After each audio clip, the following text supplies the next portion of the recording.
Hello and welcome. Ridicule is one of the most potent weapons which we can use, said FBI Chief J. Edgar Hoover in the late 1960s as he encouraged the use of cartoons as a political tool. The CIA also used cartoons to influence public opinion in Iran and overthrow Prime Minister Mohammad Mossadegh in 1953. And more than a decade earlier, Hitler was infuriated by British newspaper cartoons showing him as an idiot. It's obviously a powerful medium, but also a risky one. Many cartoonists have been persecuted and jailed, even killed. What does it take to challenge those in power through the medium of editorial cartoons, and what happens to those who do? But don't forget, we take your questions and comments on this subject, and you can reach us at the numbers on the bottom of your screen. But joining me to talk about the perils of his craft is one of South Africa's leading cartoonists. Jonathan Shapiro, who signs his work Zapiro, started out by satirizing the leading figures of the apartheid era, like former President P.W. Botha. He continues to provoke the ire of politicians with his biting drawings and cutting commentary. He's in Washington to receive the Courage in Editorial Cartooning Award from the Cartoonist Rights Network International later this week. Jonathan, welcome. Thanks very much. Well, I've got to start off by asking you, do you think of your profession as a risky one? Generally speaking, not. I mean, in a sense, I do what I do, and when I sit and think about it in a sort of more sensible mode, I realize there are risks attached. But most of the time, I'm just wanting to say what I want to say in as strong a way as possible, or as funny a way as possible, whatever. Well, let's kick off with a question. We've got straight away someone on the phone, and from South Africa, Rosario's on the line. What would you like to ask? Jonathan, hi. Hi. Nice seeing you there. Jonathan, you've done a great deal of irreparable damage to our former Deputy President Jacob Zuma's image and reputation here through the cartoons which you've done. Do you have any regrets about it?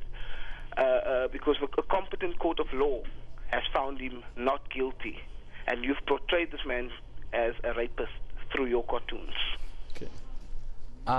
I certainly don't have any regrets. Let me first of all say that Jacob Zuma is somebody that I admired. I had immense respect for because of what he had done in the struggle era, and it's not something that I do lightly. I have taken what I consider to be his own statements and his own actions and used those. As cartoonists, what we use is hyperbole, we use the what if, we use exaggeration, all of that stuff to say something about a situation that actually exists.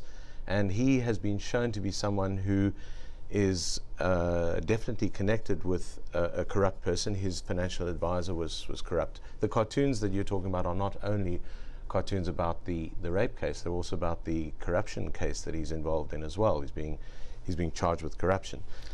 So you know, Jonathan, we can actually look at a couple of these cartoons of Jacob Zuma here, just as we talk about them. So I'm just going to roll through some of the cartoons as we talk to you now. You've got pictures of him in court there, you know, swearing in, and he's got his fingers crossed, implying he's lying, for example. Or here we've got him saying his credibility is intact. Now, when you have this, and like the next one, for example, when you've got him, he's suing you, and this is you drawing yourself in the cartoon with him actually having a go at you.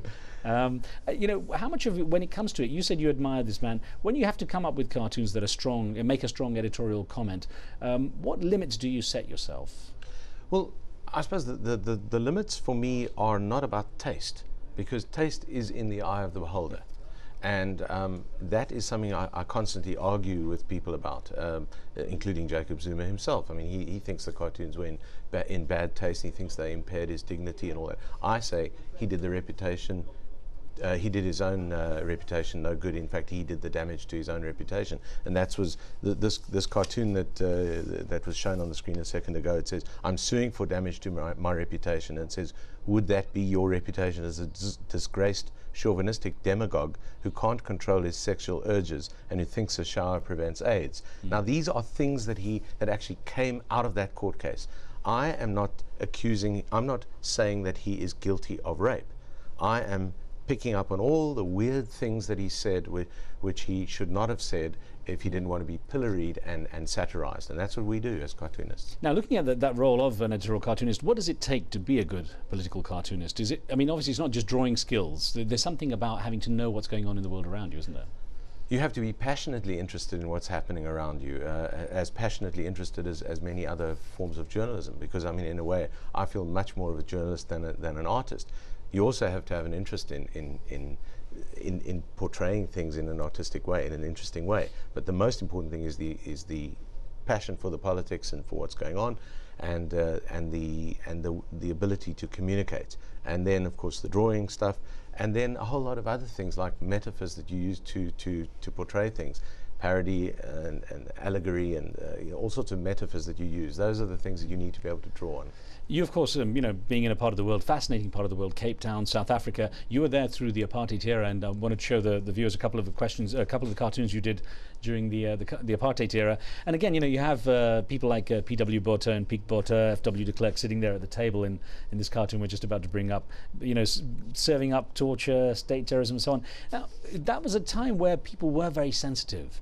What sort of risks did you face as a cartoonist when you're going in with comments like this or cartoons like this? It's a very, very different scenario from what we have at the moment. I mean, what we have at the moment is a wonderfully free situation, even though I'm being sued. There's a strangeness about that, which we can go into. But in those days, I mean, it was a classic repressive situation where you could be hauled away in the night, and in fact that did actually happen to me. I was detained without trial and put in Polesmoor prison, and in fact put in solitary confinement for not answering questions. The first question that they asked me was about my cartoons. I wasn't put in jail specifically for the cartoons, but they were political views. It was for my activism generally, right. And then they immediately interrogated me about the cartoons they didn't like, and then they put me in solitary confinement. So that was a particularly difficult period to be a cartoonist, but in a way, the challenge of having an enemy that you really could take on was an incredible challenge as a cartoonist, and it's become more complicated, more nuanced now. One more from your homeland, the one on the truth and reconciliation, which I'm going to show our viewers here, with Desmond Tutu seeing a huge gap between truth and reconciliation here. Now, when it comes down to it, obviously you're in a very important story and big things going on. How much commentary do you get back from people when people are going for truth and reconciliation and you draw something like this? They come back to you and say, well, you're not helping the situation, or what sort of comments do you get? Well, if you're speaking specifically, let's say, about that cartoon, right. and Archbishop Tutu, who's one of, along with Nelson Mandela, one of he and Mandela are the people I admire most of anyone, and that it's incredible to have people like that helping us through this transition and having taken us through those dark days. He's a person who in fact understands that a cartoon like that is actually showing the dichotomies and difficulties of people involved in these transitions. It's not as if he really enjoys the cartoons, and he's got a great sense of humor, as everyone knows. Yeah, he's been on the show with us. So yeah. So a lot of the time, people do understand that. We've got Gordon on the line from Portugal with a question. Gordon, what would you like to ask? I'd like to ask. Thank you for having me. Pleasure. I'd like to make a quick point about any connotations between cartoons that are published through the regular media, and maybe some people that you might call outside the law who use graffiti. Oh. And I'm just wondering if there's any kind of a worldwide kind of collaboration between these two types of media. Well, they're both expression, aren't they? They certainly are. I mean, there are connections between graffiti artists, cartoonists who work in newspapers. In South Africa particularly, we have a situation with guys who do great T-shirts with satire of both corporate and sometimes political people. And in fact, there was a very interesting constitutional court case which they eventually won when they were sued by a big corporation. So I think all of us are, in a way, subversive. All of us are doing what I think the cartoon genre is trying to do, and that is to not to take things at face value, be skeptical, read between the lines. And some of us sort of move in and out of the establishment a little bit more by being in newspapers, but certainly my heart is in the sort of subversive mode. I've been fascinated by the response we've had from viewers. Apart from we had Rosario calling up and talking in defense of Jacob Zuma, and we had a couple of SMSs on that too. And one actually came in from Uganda touching on that subject, and I just would like you to address it, Jonathan. It says, when you come up with these cartoons, do you think about the pain you might cause, in breaking the spirits, or cause your victims through cartoons like this?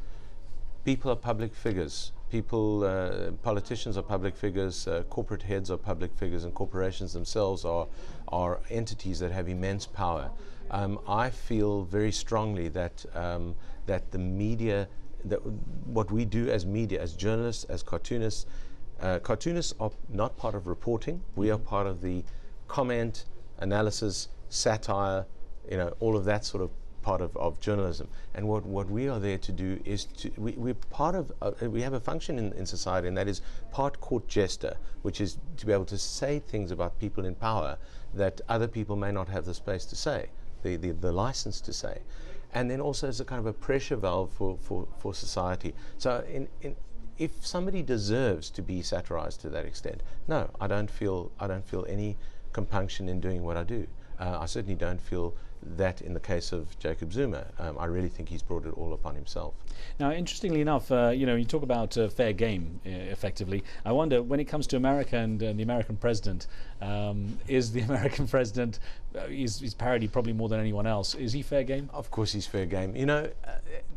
Sometimes people become almost easy targets, and the challenge is to think of new things to do, because everybody's doing it, and it becomes easy. In South Africa, George Bush, I'm sure in many countries in the world, George W. is an easy target, and he's a kind of like, if you can't think of anything else to do, just do one about him. We've got a couple of yours, as you talk, we'll bring them up as well, so keep telling us, But, and in South Africa, a guy like Mugabe becomes an easy target as well, and in a way the challenge is to show the corrupt, the corruptness of somebody like Mugabe, but also link it into other issues, like why is President Mbeki in South Africa supporting Mugabe in the form of quiet diplomacy? Even if he doesn't actually support him, he needs to say something.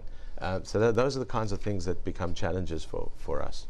Now, interestingly enough, a question from London that came by SMS from Faisal in London. Faisal, thank you for this mobile text message. Jonathan, you're asked, may I ask your guest what your reaction was to the Danish cartoons of the Prophet Muhammad? I have a slightly nuanced reaction to those. I have always supported their right to depict the Prophet Muhammad. That's unqualified. For me, any religious group, be it Muslim, be it Christian, Catholic or Protestant, be it Jewish, and I'm Jewish myself, and I've infuriated many Jews back home about many things that I've said, or any other religion. I don't believe that they have the right to prescribe. I think religions generally have far too much say in what everybody does in the world. I don't know. For me, religion is just an idea. This one has that idea, that one has that idea, and so that it's unqualified for me that they have the right to do that. Yeah. I thought some of the cartoons there were horribly Islamophobic, and I wouldn't support those particular cartoons. I would say, I think that's a disgusting cartoon. I thought one of the cartoons was absolutely brilliant, and I thought a few of them were kind of in the middle. I wonder, were you surprised by the reaction? Because as you say, if there is a concept of freedom of speech, it's strange to apply it to one group and not to another. Were you surprised by the reaction? I think anyone who wasn't surprised by the degree of the reaction, by the extent of it, would be someone who's pretty prescient, because I don't think anyone could have, I don't think many people could have imagined the enormous reaction that happened from those things. I think it was unprecedented in the world of cartooning. I'm going to follow up with an email that we got from Bob Laribo from California here in the US. Touches on that subject. He starts by asking, what are the taboo subjects in South Africa, and what influences has the controversy over the Danish cartoons had on your work? The taboo subjects, I think in most places in the world, the difficult taboos are religion, and religion linked to sex. And there are many instances where those things happen. And I must say, I try not to be too worried about the taboos. I try and push through them if I can, if I feel that it says something that I want to say, something important. But for example, abortion. I mean, I've done cartoons of Catholic priests actually having sex, because I'm saying, until they start having sex, why should we listen to what they have to say on the subject, etc., etc. So I think those are the taboo subjects. You're willing to push the I like pushing the boundaries. Let's see if we can squeeze in one more call from South Africa. Faisal, what would you like to ask? Yeah, I'd just like to ask, Assalamu alaikum, by the way. I love your show, Russ. Thank you. I'd just like to ask Jonathan, will he be publishing his books, his yearly books? Will he be coming out with a booklet that covers the world events? Okay. That covers the world. World, yeah, it's a world events, global, as opposed to just South Africa. I haven't yet put a book together that covers global things specifically, because what I do is I bring out an annual every year that includes some of the cartoons you've shown on George Bush and Tony Blair and Mugabe and whatever else is at the World Economic Forum or whatever's going on.